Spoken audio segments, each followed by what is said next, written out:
Bienvenidos todos los que se están conectando y bienvenidos todos a este canal de Filosofía para Todos. Hoy les traigo un tema que es un tanto interesante, que es esta cuestión de la elección del nuevo Papa. Tenemos a un nuevo Papa que se eligió hace un par de días después de la muerte del Papa Francisco y que fue uno de los cónclaves más cortos que ha habido en la historia del Vaticano. Creo que el más largo fue de aproximadamente 3 años, no lo recuerdo muy bien. Pero, pues bueno, este fue electo en un día y medio, y además siendo un cardenal relativamente novato. ¿A qué me refiero? Creo que por ahí aproximadamente el año 2023 fue que Francisco lo cardenaliza, no sé cómo se diga ese proceso, bueno, lo convierte en cardenal, y pues bueno, ahora en 2025 ya es electo como papa. Pero, ¿por qué quise tratar o quise hablar de este tema? Principalmente por la importancia que tiene todo el contexto histórico, todo el contexto social, político que involucra la elección de un nuevo papa y ahora principalmente un papa norteamericano. Es la primera vez en la historia que se había tenido un papa norteamericano. Francisco fue la primera vez que se tuvo un papa latinoamericano, pero aquí hay muchas dudas de qué es lo que va a suceder teniendo a dos líderes de Estado, es decir, tenemos a Donald Trump como líder de Estados Unidos y tenemos ahora al Papa León XIV siendo norteamericano como el líder del Estado Vaticano. Y quieran o no, esto genera relaciones bilaterales, genera relaciones políticas y genera mucha incertidumbre, principalmente en el mundo católico cristiano, porque pues entonces, ¿qué papel va a fungir el Papa en este nuevo mundo que estamos ahora, en este nuevo sistema mundo que está estableciendo Donald Trump con sus políticas de inmigración, con las políticas de autoritarismo, de totalitarismo y de fascismo tal cual? Si les interesa conocer un poco más acerca de todo eso, les recuerdo que está el episodio del efecto Donald Trump, donde hablo principalmente eso de hace un par de meses sobre lo que fue la elección de Trump. Y pues bueno, ahora vamos a hablar justamente de la elección del Papa León XIV, ¿ok? Ahora hay que tener en cuenta algo muy importante, ¿no? El Papa León XIV prácticamente vivió toda su vida en Perú. Él es un papa que se puede considerar latinoamericano porque además cuenta con la nacionalidad peruana. Hubo mucha crítica, hubo mucho revuelo, perdón, en Estados Unidos, principalmente porque cuando se da el discurso de aceptación, decide darlo en italiano, como es la tradición del Vaticano. Eso no hay nada que poner en tela de juicio, porque el Vaticano, la lengua oficial es el italiano. Bueno, el lenguaje que tiene es el latín, tal cual, pero pues bueno, el italiano es el que manejan principalmente en Roma, y decidió hacerlo en español, dar también su discurso en español, por muchas razones. No por el hecho de que quisiera menospreciar a Estados Unidos, que vamos a ver qué tan patriota puede llegar a ser o qué tan patriota es en realidad el Papa León XIV, o sea, con su propia nacionalidad, sino que lo hace también porque sabe, o bueno, este es ya el análisis que estoy haciendo yo, sabe lo débil que está el catolicismo y el cristianismo en Latinoamérica. Independientemente de que Latinoamérica es uno de las regiones y los sectores donde más catolicismo existe, ha habido pérdida de creyentes a lo largo de los últimos años, y no por los papados anteriores. No quiere decir que Juan Pablo II, Benedicto XVI o Francisco hayan generado este conflicto, sino por la misma credibilidad de la propia iglesia, es decir, del Estado, la iglesia, su comportamiento. Y creo que todos sabemos para dónde vamos. Y recuerden que yo no tengo pelos en la lengua y siempre digo las cosas como son. Y pues son todos estos problemas de los escándalos sexuales, principalmente de pederastía y pedofilia, en los que se ven involucrados muchos sacerdotes católicos. Esto no es de hoy. Digo, aquí en México tuvimos el caso de Marcial Maciel, que fue muy sonado, un sacerdote que encubría pederastas, que encubría pedófilos, y era algo que se sabía a voces, era un secreto a voces. Y se sabe que tanto el papado de Juan Pablo II como el de Benedicto XVI, y todavía parte del de Francisco, pues tuvo mucho ahí que encubrir a algunos otros, ¿no? El mismo Papa León XIV está envuelto en algunas controversias de algunos no de protección, no quiero decir tal cual protección, pero de ignorar algunas cosas que sucedieron de pedofilia o de pederastía también ahí en Chicago, cuando él era obispo en Chicago, ¿no? Porque recuerden que él es norteamericano, entonces, pues bueno, él residía ahí y practicaba ahí hasta que después se va a Perú por mucho tiempo.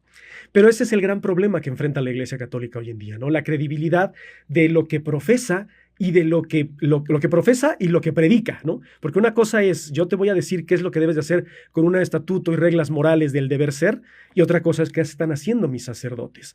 Francisco fue muy importante principalmente por esta libertad a la opinión que hubo sobre varios sacerdotes en cómo modificar ciertas reglas conservadoras y arcaicas que podía tener el Vaticano. Digo, el Vaticano es una de las instituciones más viejas del mundo, que además tuvo mucha injerencia en muchos asuntos políticos a lo largo de la historia, ¿no? Las cruzadas, la Inquisición, etcétera. La misma el nacimiento de la Iglesia protestante, la separación de Enrique VIII y de Caterina de Aragón, principalmente porque él se quería divorciar y el Vaticano no se lo permitía y funda una iglesia diferente. Entonces, el Vaticano siempre ha estado metido en problemas políticos y ahora no va a ser la excepción. Creo que el León XIV tiene un problema muy grande por el simple hecho de ser norteamericano y está representando al continente donde más latinos hay. Y obviamente esto causa un problema con los norteamericanos o principalmente con el gobierno de Donald Trump. ¿Por qué? Pues porque Donald Trump, con la política exterior que está manejando ahora, de las deportaciones en masa, de deshumanizar tal cual a los extranjeros, deshumanizar a los inmigrantes, lo que va a hacer León XIV, y creo que todos lo vieron, bueno, no sé si tuvieron la oportunidad de verlo en su discurso de apertura, pero pues él habló de crear puentes de inclusión, de crear puentes de conexión, de ser mejores personas, de ser más morales, etcétera. Él se ha declarado abiertamente, bueno, no a favor, no quiero decir a favor de la inmigración, pero sí de la protección del migrante, de los derechos humanos, tal cual. Entonces, los que llegaron a pensar, y se los digo porque yo vi un video de López Dóriga donde dice, ahora ¿quién va a aguantar a Trump? ¿Por qué? Porque acaban de elegir a un papa norteamericano.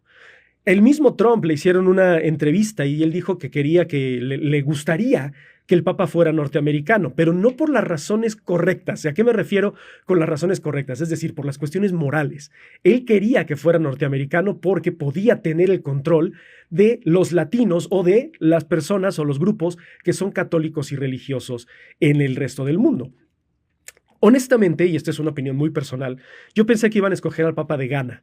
Por una razón, porque el catolicismo en África ha estado creciendo exponencialmente en los últimos años. Entonces yo dije, si eligen a un papa africano, pues puede ser que la iglesia se fortalezca y que, bueno, obviamente el Vaticano gire su mirada hacia África y pues se pongan atención a los problemas que tanto que han acaecido a África, ¿no? O sea, los problemas que ha tenido África a lo largo de la historia de desnutrición, de analfabetismo, de muerte, de guerras, conflictos, guerrillas, etcétera. Pero, al parecer, la elección de León XIV fue no para hacer bien o para hacer sentir bien a Trump, sino que fue todo lo contrario.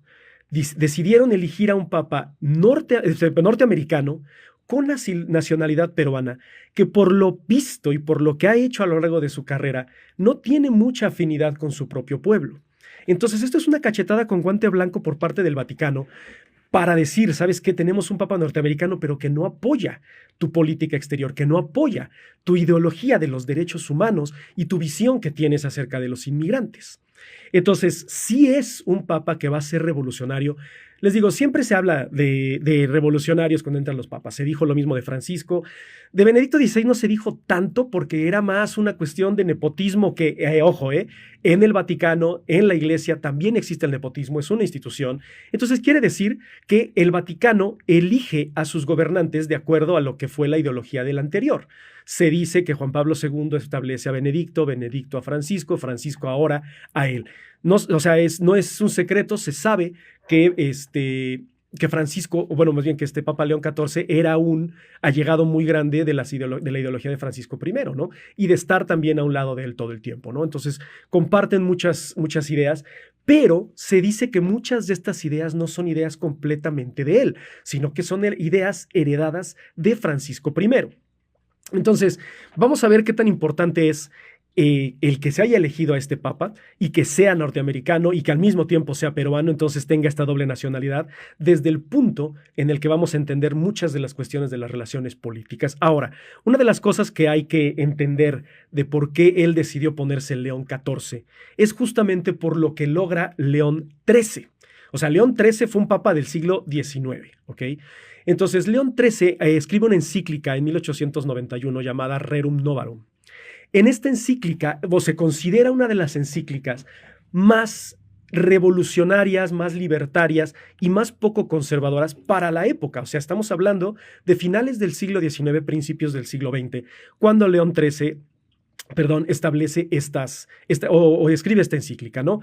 ¿Y qué es lo que buscaba? Bueno, defendía mucho lo que era la justicia social, el que los seres humanos se les aplicase justicia, por el simple hecho de ser seres humanos. Recuerden que para este entonces, pues había muchos problemas a nivel internacional. Recientemente en Estados Unidos, tenía unos 30 años de haber terminado la guerra de secesión o la guerra civil norteamericana, donde se abolió por completo la esclavitud. Había muchos países donde todavía había cierto control colonialista y neocolonialista. Empezaban las revoluciones, en México se da en 1910, en Rusia se da en 1917, etcétera, ¿no? O sea, empiezan los problemas de lo que es la justicia social. Entonces, como buen líder de Estado, y creo que esto hay algo que tener muy en cuenta y recalcarlo, que independientemente de que son líderes religiosos, también son líderes políticos.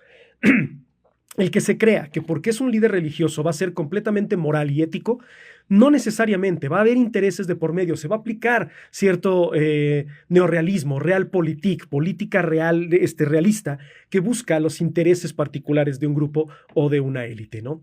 Entonces, el Papa León XIII escribe esta encíclica, que de hecho hice un análisis aquí rapidísimo. Si no ven que estoy volteando es porque justamente tengo aquí algunos puntos importantes de esta encíclica, que también quiero hacer un paréntesis. Yo muchas veces he dicho, sí, que soy ateo y que no creo mucho en Dios y bla, bla, bla, pero el conocimiento que se da desde la teología es un conocimiento sumamente filosófico. Hay muchos puntos importantes desde los análisis epistemológicos, sociológicos, hermenéuticos, ontológicos, de cómo comprender la realidad de la religión y la realidad de la sociedad, ¿no? Entonces, uno de los puntos, perdón, ando un poco mal en la garganta todavía, por si escuchan que se me va un poco la voz. Discúlpenme. Uno de los puntos muy importantes que va a defender el León XIII, o sea, previo al León XIV, va a ser el derecho de la propiedad privada. Recuerden que para este entonces, aproximadamente para 1870, estaba terminándose de forjar la revolución industrial, o sea, el mundo capitalista.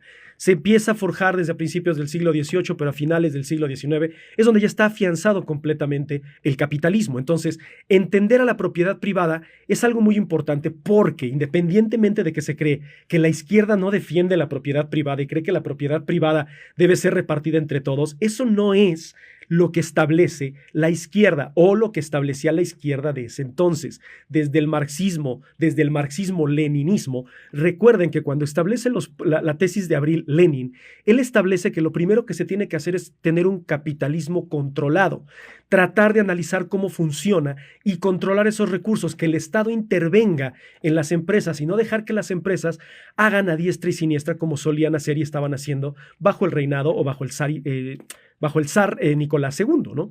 Entonces, León XIII cree que la propiedad privada no solamente es un derecho, o sea, tenemos un derecho a tener cosas, a tener la propiedad privada, sino que es un derecho natural del ser humano. Entendamos derecho natural como lo planteaba Santo Tomás de Aquino. Existen 3 diferentes leyes o diferentes formas de leyes en la naturaleza. Las leyes divinas, estas que son establecidas por Dios y que ningún ser humano tendrá nunca la capacidad de comprender qué es lo que Dios está tratando de decir. Lo que podremos hacer nosotros es interpretar esas leyes. Las leyes naturales, que son tal cual como lo dice el nombre, las leyes que están presentes en la naturaleza y que no podemos ir en contra de ellas. Nuestra razón nos da la capacidad de pensar en que debemos de tener alguna propiedad, algo que nos haga sentir bien y que nos dé una seguridad a futuro en cuanto a lo que es la propiedad privada. El mismo John Locke, padre del empirismo, también defendía la propiedad privada como un derecho, algo que nos distingue de lo que son los animales.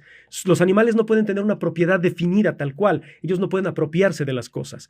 Los seres humanos podemos pensar en una propiedad, pero siempre y cuando, y esto va a ser muy enfático León XIII en ello, por el bien común. Tú puedes tener propiedad privada. Sin embargo, este derecho de propiedad privada no va a ser completamente absoluto. Tiene que estar supeditado a que tu propiedad privada ayude al bien común. Pensemos que yo tengo una empresa y esa empresa debe de ayudar a conseguir trabajos, pero que esos trabajos sean dignos y que tengan un salario suficiente para que esa familia pueda subsistir. Es decir, no abusar, no explotar al trabajador.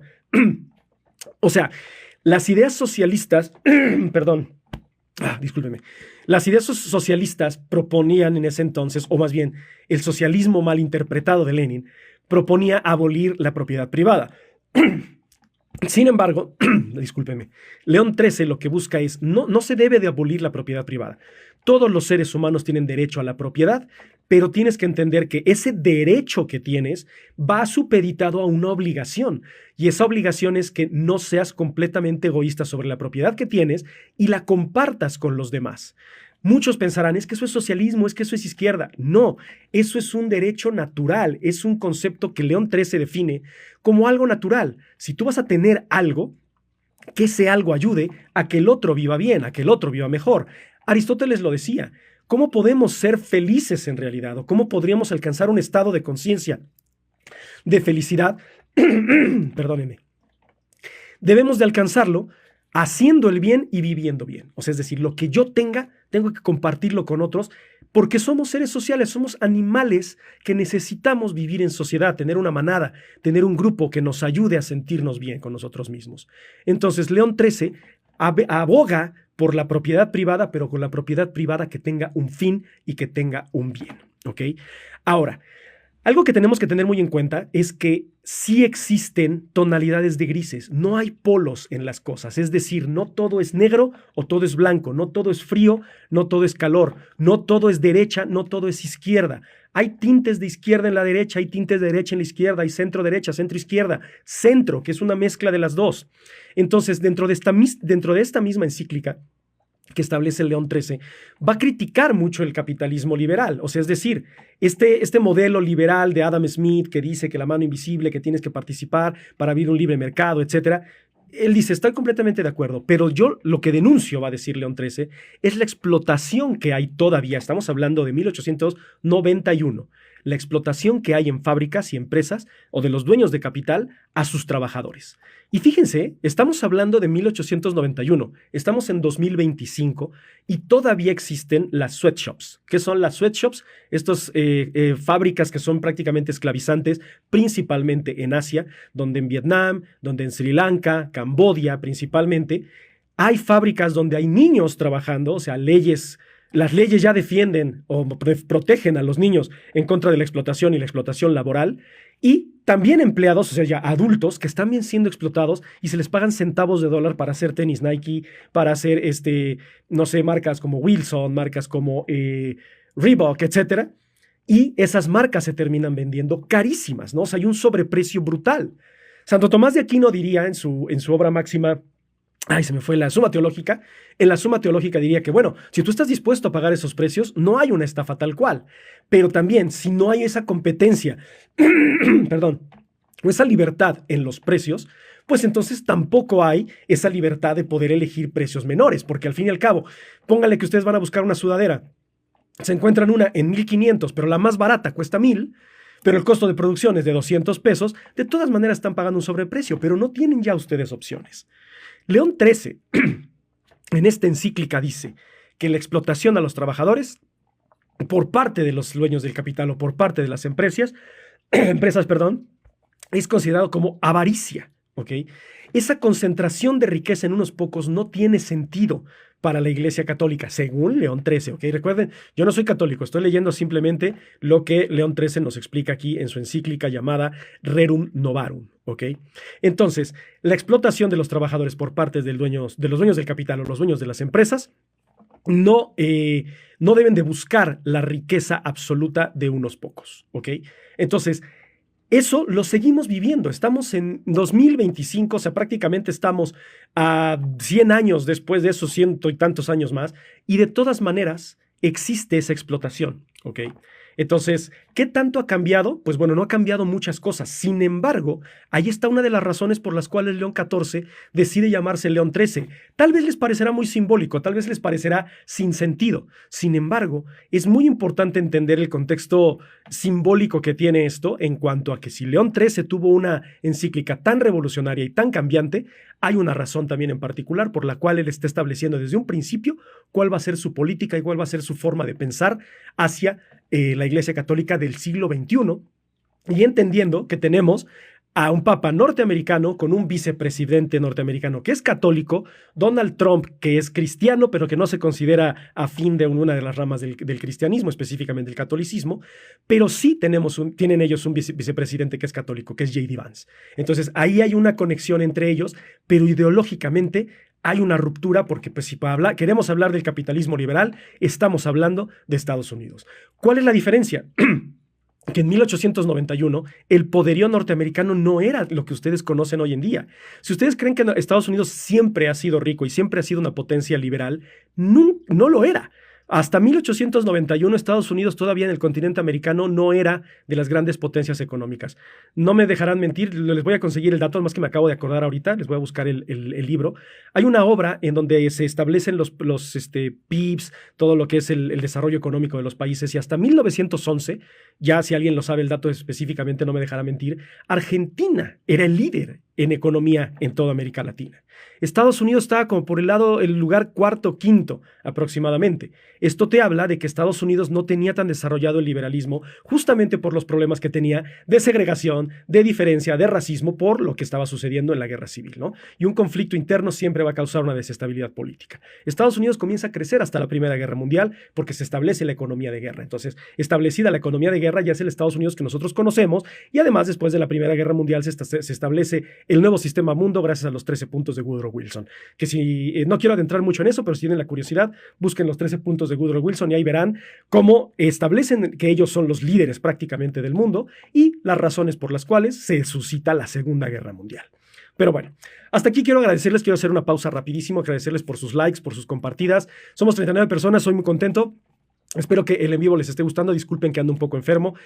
También les quiero agradecer a todos los miembros del taller por seguir participando en el taller. Creo que les podrán decir lo rico y lo fructífero que ha sido. Y no también sin invitarlos para todos ustedes que no conocen el taller, pues bueno, aquí está el enlace en mi perfil, está en YouTube, está en Spotify, para que puedan ahí llenar la encuesta. Y pues bueno, si les interesa el taller de filosofía, no solamente escucharme, sino ser partícipes y dar sus propios puntos de vista y sus ideas, pues bueno, ahí está abierta la invitación para todos aquellos que gusten formar parte del taller, ¿no? Y pues bueno, también quiero aprovechar porque se los prometí a unos miembros del taller que cumplen años este mes, Karen y Paulina. Bueno, les mando un abrazo muy fuerte por su cumpleaños y pues bueno, ya saben que la filosofía los va a acompañar no solamente el día de su cumpleaños, sino que los va a acompañar siempre. Entonces, un abrazo a todos mis miembros y específicamente a estos miembros que cumplen años este mes.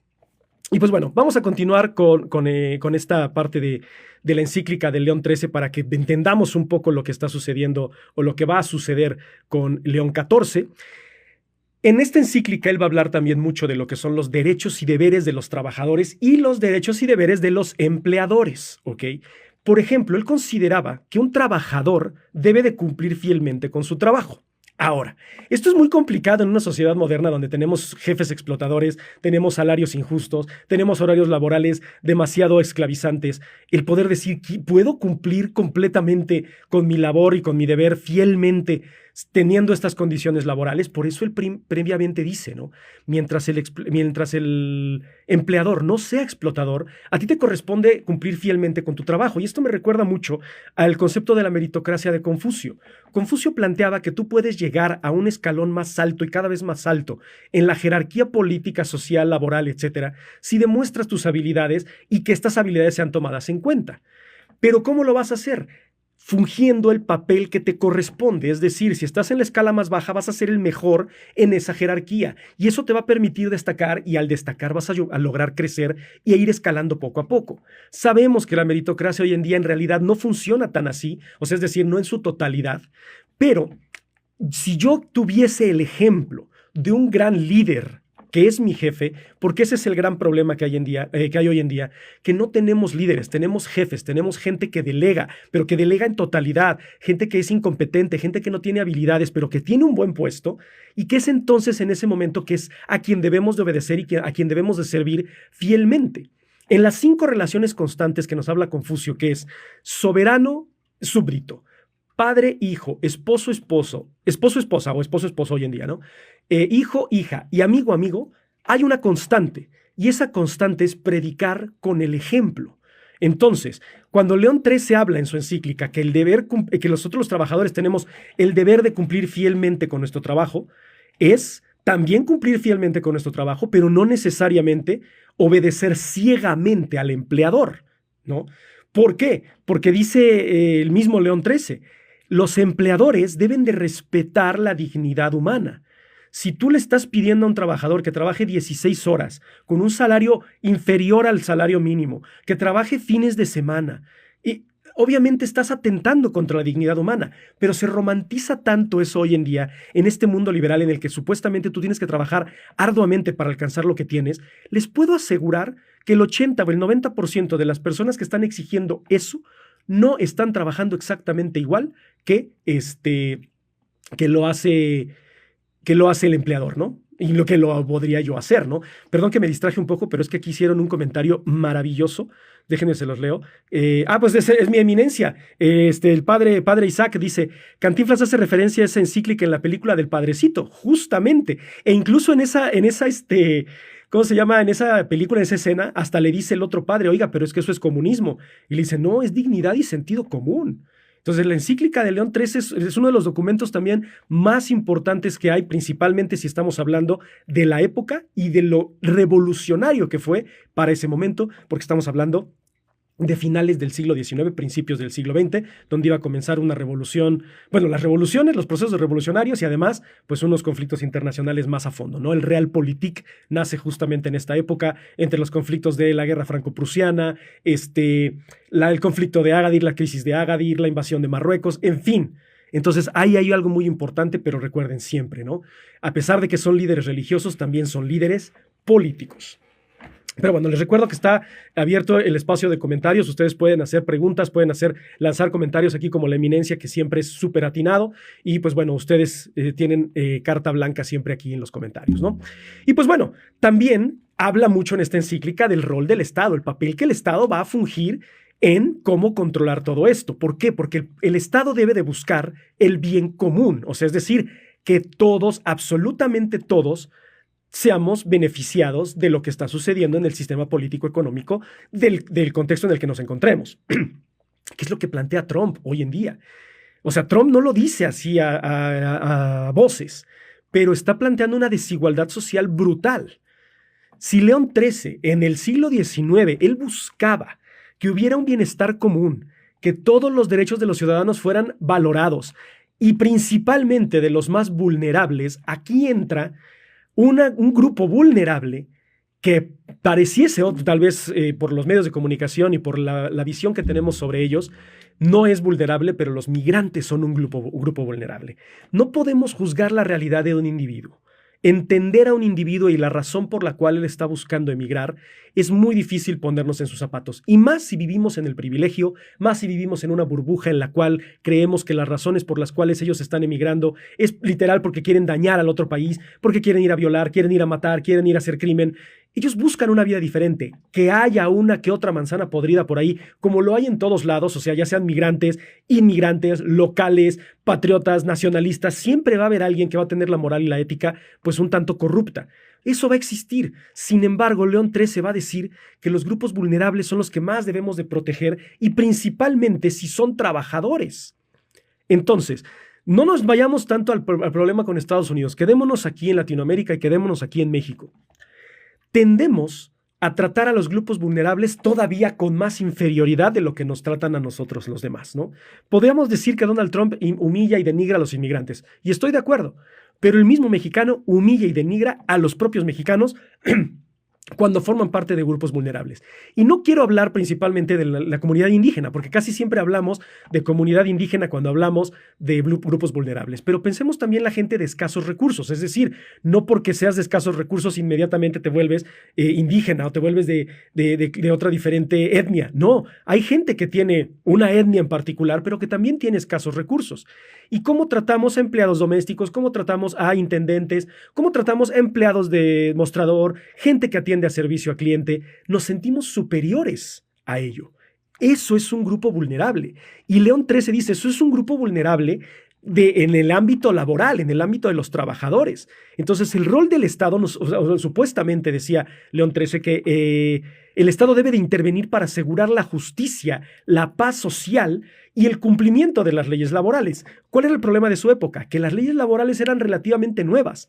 En 2025 no podemos decir que no entendemos las leyes laborales.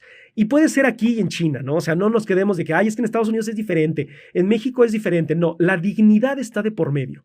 Y aunque haya leyes diferentes en cada uno de los países, de acuerdo a su jurisdicción y de acuerdo al estatuto legal de cada uno de esos países, se debe de velar por la dignidad humana. Es una meta común, es una meta ética, moral. No estamos hablando de religión, no estamos hablando de divinidad, no está Dios interviniendo aquí. Son seres humanos que están tratando de entender a otros seres humanos y las necesidades que todos los seres humanos tenemos como sociedad global. Apenas vi... Perdón que me desvío un poco del tema de León 13 y de León 14. Un video en TikTok de un español que entrevista a gente en la calle que qué opina de los inmigrantes que están llegando a España, ¿no? Y entrevista a un señor, bueno, un señor ya grande, un señor de edad, y le dice, bueno, ¿qué opina de la inmigración? ¿No? Dice, porque están violando nuestros muros, están volándose la barda para entrar aquí, y se indigna el señor. Dice, oigan, ¿sabe qué? Es que usted está condicionando mis respuestas. ¿De qué está hablando? No está usted hablando de criminales, está hablando de gente que viene a buscarse la vida. Las líneas imaginarias que pintamos por cuestiones estatales, por cuestiones legales, por cuestiones humanas, eso es otra cosa, pero son individuos que vienen a buscarse el pan de cada día. Pero es que son criminales. Criminales tenemos más aquí en Barcelona, en Madrid, dice el señor, y son totalmente nativos. No quiere decir que por ser inmigrantes sean inmediatamente criminales, ¿no? Y incluso le dice, somos ciudadanos del mundo.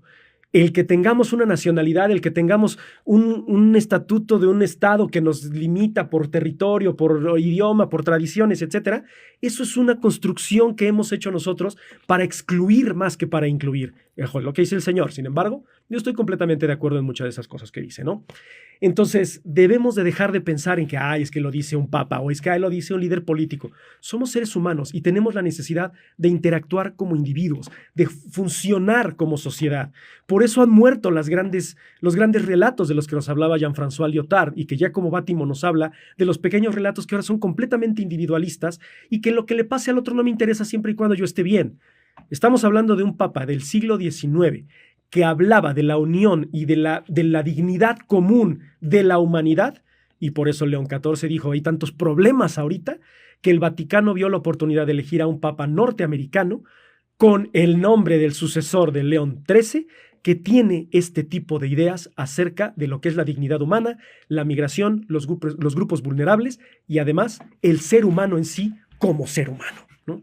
Entonces, hay que tener, si no somos muy afectos a la religión, hay que entender que todo lo que estudian los religiosos también es un concepto filosófico, teológico, social, muy importante, ¿no? Y estoy leyendo otro comentario de aquí de mi eminencia que dice, G.K. Chesterton junto con Hilary Belloc promovió el distributismo como alternativa al socialismo y al capitalismo. Híjole, y es que eso es muy interesante porque es un modelo nuevo, es un sistema nuevo y lamentablemente no estamos listos para cosas nuevas. El capitalismo fue nuevo en 1700, ¿no? El comunismo fue relativamente nuevo a finales del siglo XVIII, principios del XIX. Pero pensar que vamos a cambiar un nuevo sistema, ya lo decía Francis Fukuyama, no es el fin de la historia. Ya no hay más que el capitalismo y sus ramas.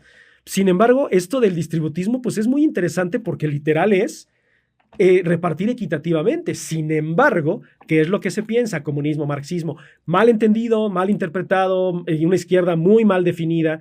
¿Pero por qué? Porque hablamos desde nuestra ignorancia y lamentablemente tenemos conceptos muy arraigados. ¿Y qué es lo que nos decía Sócrates? Para poder criticar al ser humano y conocer al ser humano, tenemos que criticar dos cosas principales.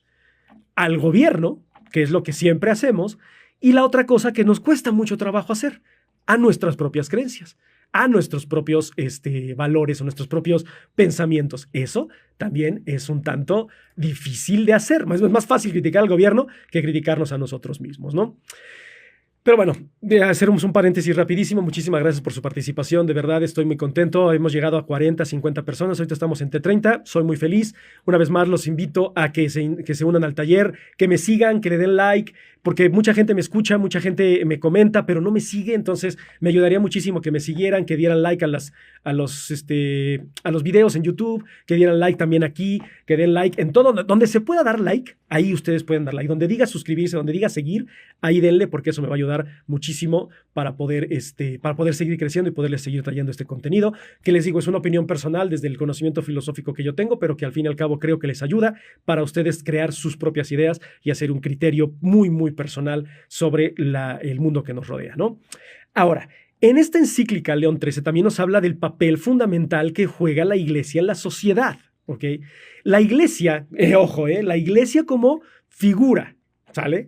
La iglesia como figura debe de buscar defender los principios morales y las enseñanzas de la propia iglesia. Recuerden, a pesar de que la iglesia o no somos creyentes del catolicismo, del cristianismo, del islamismo, etcétera, hay un punto importante siempre que rescatar, que es la moral y la ética que viene de por medio en sus enseñanzas, ¿ok? Siempre buscan justicia, siempre buscan caridad, siempre buscan hermandad, fraternidad, altruismo.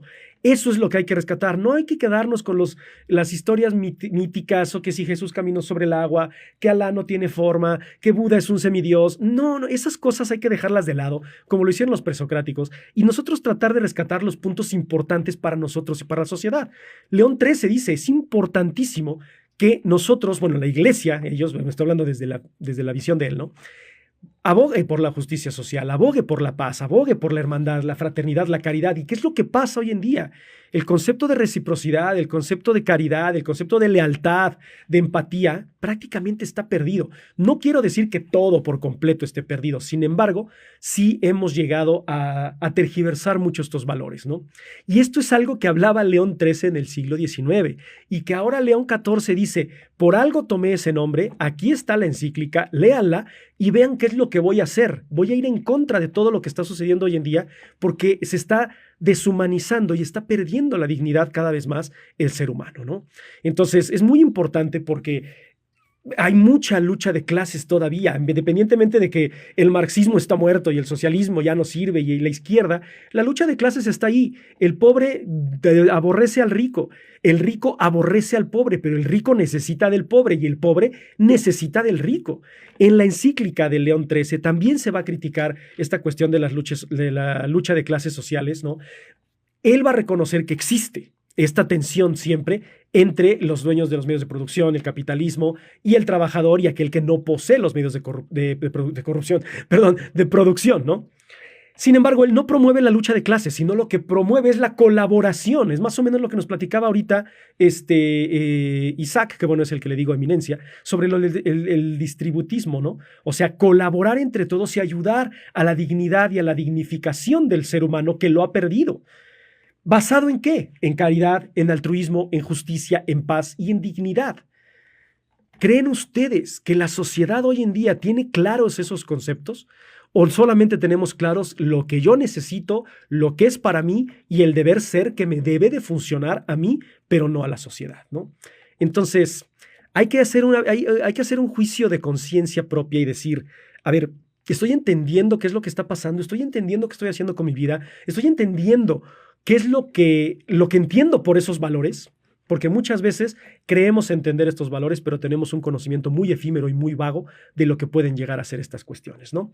Pero bueno, quise hacer un resumen rapidísimo de la encíclica de León XIII. Hay muchísimas cosas más que tratar, pero creo que esto fue lo más importante de lo que hay que tratar, que puede afectarnos o que puede dañar a la sociedad hoy en día con el Papa León XIV. Es decir, él está tomando esta encíclica para decirles, voy a ir a defender a los migrantes, voy a defender la dignidad del ser humano, voy a defender la lucha de clases en cuanto a que no existe esta distinción y voy a defender la dignidad humana y siempre por medio del diálogo. Entonces, por eso si se han dado cuenta, la postura de Donald Trump no ha sido tan eufórica, porque desde el primer discurso, las mismas redes sociales, los mismos medios de comunicación fue, ¿por qué no habló en inglés? ¿No? Hay una razón muy particular por la que no habla inglés, y ojo, es mi opinión, ¿sale? La razón por la que no habla en inglés es justamente porque en Estados Unidos no hay tantos católicos. Aproximadamente el 20% de la población norteamericana es católica. Entonces, prácticamente esto fue un discurso dirigido a sus seguidores. Y dijo, voy a hablar en italiano, Roma, Italia, porque es aquí el idioma que se habla aquí en Roma, pero voy a hablar por la mayoría del mundo católico, que es el mundo latinoamericano, y principalmente haber sido un papa, bueno, que haber hecho se me fue la palabra, no quiero decir sus prácticas, se me fue la palabra tal cual, bueno, haber hecho su evangelización, no sé cómo llamarlo, en Perú, él conoce muchísimo más las dolencias del latinoamericano. Entonces, es un allegado más de Francisco I, sabe más sobre lo que sucede en Latinoamérica y lo que sucede en su feligresía católica de un pueblo latinoamericano que lo que puede suceder en Estados Unidos. Entonces les digo, el Vaticano creo yo que fue un movimiento político el decir, vamos a poner a un norteamericano, pero a un norteamericano que sea más latino que norteamericano. Y ahí está la muestra. El discurso fue... O sea, fue un shock para los norteamericanos el decir, no habló en inglés, un papa norteamericano gringo no habló en inglés. Y es de, pues no, porque no los representa. Ahí tienen a Trump. Trump sí es un líder de Estado que los representa. Dice pura estupidez y está representando el intelecto norteamericano, que es decir, pura estupidez. Él dijo, voy a representar a mi feligresía, a mis seguidores, que son los católicos que están presentes en Latinoamérica y bueno, en el mundo, ¿no? Pero el auge católico, perdón, se encuentra en Latinoamérica, ¿no? Entonces, pues bueno, eso es lo que quería comentarles acerca de eso. Pues obviamente él ya se postuló a defensa de los migrantes, o sea, su enfoque político y su enfoque social es la defensa de los migrantes. Él ha manifestado abiertamente que va a ser una iglesia abierta, dispuesta a recibir a todo este tipo de ideologías diferentes y que, así lo dijo tal cual, ¿no? Construir puentes y continuar con el legado del Papa Francisco. Y creo que todos lo hemos visto ahora recientemente con su muerte, bueno, los que han visto documentales, noticias, artículos, pues fue un papa diferente, fue un papa más revolucionario, fue un papa que cambió la visión. La elección del nombre ahorita de León XIV, pues es un refuerzo a decir, sigo la ideología de Francisco I, quiero que entiendan lo que hizo León XIII y ahora van a ver cómo va a ser una especie de pensamiento ecléctico y sincrético de esos dos papas para la problemática social que se está dando ahora, ¿no? Porque él abiertamente se ha enfrentado a políticas que afectan a los migrantes. Todo esto de las deportaciones masivas de Trump también él lo ha criticado mucho y pues siendo norteamericano criticando a Trump, digamos que tenemos un aliado norteamericano para poder ir en contra de las políticas extremistas de esta política realista extrema que tiene el gobierno norteamericano, ¿no? Bueno, quiero hacer una pausa rapidísimo para darme la oportunidad de leer comentarios. Sé que a algunos no les gusta que lea los comentarios, pero no les puedo dar gusto a todos, créanme. O sea, a mí me gustaría que fuera de un solo formato para que todos estuvieran contentos, pero a algunos les va a gustar que hable, otros que no hable, otros que escuche sus comentarios, otros que no, etcétera, ¿no? Pero bueno, dice, pareciera que este papa no está muy a favor de varias políticas actuales del gobierno de Trump. Ya lo discutimos justamente en este momento, ¿no? Dice, admiro mucho lo que hace, gracias por ser el detonante para ampliar mi razonamiento. No, muchísimas gracias. Esos comentarios los leo porque me siento bien, pero sé que a lo mejor usted dice, a mí qué me importa. Pero bueno, muchísimas gracias a todos sus comentarios, ¿no?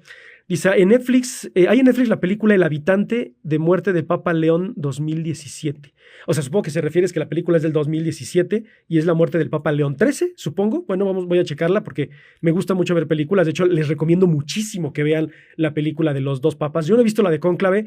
La iglesia se ha pronunciado muy en contra de que no es así. No sé si les molestó que la retrataron exactamente como es o de que no lo retrataron como es. Ya ustedes harán el juicio. Pero esta de los dos papas es increíble, ¿no? Justamente el por qué Benedicto XVI renuncia, todos los casos de acusación de pederastía y de acoso sexual y de pedofilia, principalmente los casos como los de Marcial Maciel. O sea, él se vio abrumado por todo eso y pues bueno, y eso sigue sucediendo. De hecho, ahorita vamos a ver que todavía también este Papa León XIV está inmiscuido en algunos casos de permisibilidad hacia algunos padres o sacerdotes que tuvieron algunos casos ahí de acoso, ¿no? Dice... La encíclica de León XIII en plena era del liberalismo económico desenfrenado, pues sí, porque fue la época del liberalismo, ahora es la época del neoliberalismo, postcolonialismo, neocolonialismo, que prácticamente es lo mismo, entonces aplica a la perfección, ¿no? Y bueno, perdón, no leí tu comentario completo, dice, es un espejo para nuestra época tan tecnificada y productivista como aquella, justamente. Y él León XIV, no XIII, ¿no? Se ha postulado mucho también en estas cuestiones de la inteligencia artificial, cómo puede dañar, la moral, la ética, la dignidad del mismo trabajador, la dignidad del individuo, de poder perder algunos trabajos por la inteligencia artificial. Se ha postulado mucho, mucho a favor de ello, ¿no? Bueno, en contra de ello y a favor de la dignidad humana. Dice, como lo dijo George Orwell, lo importante no es mantenerse vivo, es mantenerse humano, completamente. El capitalismo nos quiere mantener vivos, pero a pan y circo prácticamente, y pan a medias. pero es que hay que mantenerse humano, entender que todos somos seres humanos, desde el capitalista que es dueño de los medios de producción hasta nosotros que somos los trabajadores. No hay nada más dignificante que el trabajo. Aristóteles decía, no hay nada más hermoso que desarrollar el intelecto y ejercer tu intelecto. El problema es que no existen ahora los escenarios porque el intelecto ya pasó a, ni siquiera voy a decir a segundo plano, pasó como a décimo plano, porque ahora lo que importa es el éxito, la fama, el dinero, el aparecer en redes sociales. Ya decía George Berkeley, ¿no? Ser es ser percibido. Si no me ves, si no estoy aquí, entonces yo no existo en realidad. Mi ser, mi ente desaparece. Mi cualidad ontológica, mi esencia se va. En las redes sociales creo que George Berkeley sería feliz viviendo en este entonces, ¿no? Dice... ya no les convenía al Vaticano ni a la Iglesia Católica tener a Jorge Mario Bergoglio, Francisco I. Pues no sé si les convenía o no, obviamente sí fue muy revolucionario. Sin embargo, creo que aquí la ideología de este papa continúa con esa revolución de pensamiento, pero puede ser que sistemáticamente, políticamente hablando, a lo mejor haya alguien que lo pueda estar controlando. Se va a dar, recuerden. Es un líder religioso, pero también es un líder de Estado. Entonces, que exista el nepotismo, que exista el tráfico de influencias y que exista la corrupción, claro que lo hay en el Vaticano. No se dejen engañar simplemente porque es una institución religiosa. Entonces, puede ser que este sea más controlable de lo que fue Francisco I, ¿no? Sin duda. Dice, ¿por qué Estados Unidos tiene ciudades más bonitas mayormente? Bueno, eso sí no lo sé. Es un desarrollo económico, el desarrollo económico propicia eso, pero pues bueno, ¿no? O sea, es parte de lo que es el capitalismo. Y se regresa a la Iglesia Católica a promover la ideología de izquierda, eso no es nada nuevo. Pues no es que volvemos al punto, no es que esté promoviendo la izquierda, porque les digo, es que ese es el problema que tenemos como ciudadanos occidentales. O eres negro o eres blanco, o eres frío o eres calor. No hay tintes para nosotros. Si él aboga por la dignidad del trabajador, es una izquierda. Si es un chairo. Entonces, no, o sea, si que yo busque la dignidad humana no necesariamente me hace izquierda, no necesariamente me hace marxista, no necesariamente me hace leninista, me hace humano. ¿Por qué? Porque quiero que me traten con dignidad y quiero tratar con dignidad a otro. León XIII lo dijo en su encíclica, abogo por el libre capital, por el libre mercado, pero abogo porque en ese libre mercado, tanto trabajador como empleador, trabajen de la mano para que ambos vivan de forma digna. Y que creo que si todos nosotros que somos empleados, porque les puedo asegurar que todos nosotros somos empleados, buscamos eso, que nuestro empleador nos trate con dignidad y, como dijo Confucio, predicar con el ejemplo. Si él predica con el ejemplo y nos trata con dignidad, yo voy a retribuirle con ese mismo respeto. Lamentablemente, como no me trata con ese respeto y además me da una vida indigna laboral y no me da las condiciones laborales apropiadas, pues por eso es que entonces existen estos roces y existe esta lucha de clases entre la élite y los trabajadores, ¿no?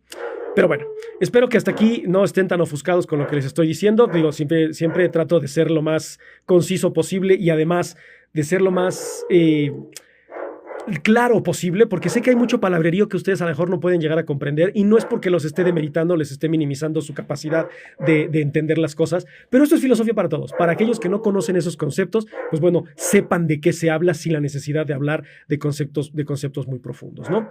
Ahora, ¿qué le espera al mundo con dos papas? Bueno, con dos papas, perdón. ¿Qué le espera al mundo con dos líderes de Estado norteamericanos, teniendo al Papa como norteamericano y teniendo a Trump como el líder de Estado norteamericano? Pues ahí va a haber un choque constante entre Estados Unidos y el Vaticano. Yo creo fervientemente que poco a poco no es que Estados Unidos vaya a ir cambiando sus políticas laborales o que vaya cambiando sus políticas sociales de cómo va a lidiar con la inmigración, con los trabajadores, etcétera, pero sí creo que va a haber mucha crítica por parte del Vaticano, que ustedes dirán de qué sirve tal vez la crítica. Se trabaja también en el Vaticano, es un líder de Estado, va a ser mucha campaña política, va a ser mucho proselitismo, no sé cómo llamarlo, sobre lo que hace Donald Trump. Y pues bueno, el mundo católico por lo menos lo va a escuchar. Y estamos hablando del mundo católico de todos lados, vaya la redundancia, del mundo. No solo Latinoamérica, no solo los países que África se están convirtiendo al cristianismo y al catolicismo, no solo también los países como Irlanda del Norte, que es católico, Escocia es católico, no. Me perdí. Bueno, si alguien sabe, si alguien lo tiene aquí el dato, se me fue la onda. Creo que es Escocia el que solía ser católico y después cuando formó parte del Reino Unido se volvió ya protestante y creo que Irlanda del Norte es el que libremente es católico. Pero bueno, el mundo católico, la gente, los seguidores del catolicismo van a empezar a escuchar esto y es entonces también donde se va a poner en tela de juicio. ¿Qué tan importante es medir con los extremos de soy completamente derecha, soy completamente izquierda, o soy un ser humano que busca un pensamiento ecléctico y sincrético para el beneficio de la humanidad? todo visto desde la perspectiva espiritual, y que creo que es algo muy importante, no confundir lo religioso con lo espiritual. Hay mucha espiritualidad en la religión, pero también puede haber mucha espiritualidad sin tener una religión en particular. Entonces, creo que el mundo espiritual es algo que debemos de entender más allá de ciertas reglas estatales o ciertas reglas religiosas, y entender que hay muchos valores de por medio en la espiritualidad. La libertad, la paz, la empatía, el altruismo, la caridad, la justicia, etcétera. Para eso les recomiendo, para quien guste, escuche los episodios sobre Aristóteles, que hablan mucho de estas cosas. Escuche también sobre Confucio. Ya medio mencioné ahorita sobre Confucio en este episodio. Sin embargo, pues bueno, si quieren conocer todavía más aún, les recomiendo inscríbanse al taller de filosofía. Está el enlace en todos mis perfiles, YouTube, Spotify, aquí en TikTok, para que ustedes puedan llenar la encuesta, darse una idea de más o menos los costos, que creo que los costos no son tan elevados. O sea, es lo normal para lo que les podría yo estar enseñando, o podríamos estar compartiendo en los talleres. Y pues bueno, no me queda más que agradecerles por haber estado presentes. Les agradezco muchísimo su participación, sus comentarios. Siempre es muy valioso tenerlos en estos en vivos. Y pues bueno, espero que este breve, me eché como una hora más o menos, este breve episodio sobre lo que fue la elección del Papa, lo que va a impactar a Estados Unidos, lo que va a impactar al mundo y lo que está impactando en el ámbito social, pues bueno, lleva pocos días, pero ya se está viendo un impacto principalmente por todo lo que él está exponiendo y lo que está planteando. Y pues bueno, no queda más que esperar qué es lo que va a suceder los próximos años hasta que él muera, porque pues ven que lo abandonan el cargo con la muerte, a excepción de Benedicto XVI, que renuncia, y que además es un papa muy joven, tiene 69 años. Entonces nos espera prácticamente una década más con este papa, y pues veremos si esta postura va a ser constante, y veamos si esta postura no va a ser condicionada por Estados Unidos, principalmente por el gobierno de Donald Trump, o qué impacto puede llegar a tener en el gobierno de Donald Trump en todas estas cuestiones de el trabajo, el liberalismo, en fin, y los migrantes principalmente. Muchísimas gracias por estar en este en vivo. Les mando un abrazo muy fuerte y recuerden siempre que la filosofía los acompañe. Hasta pronto.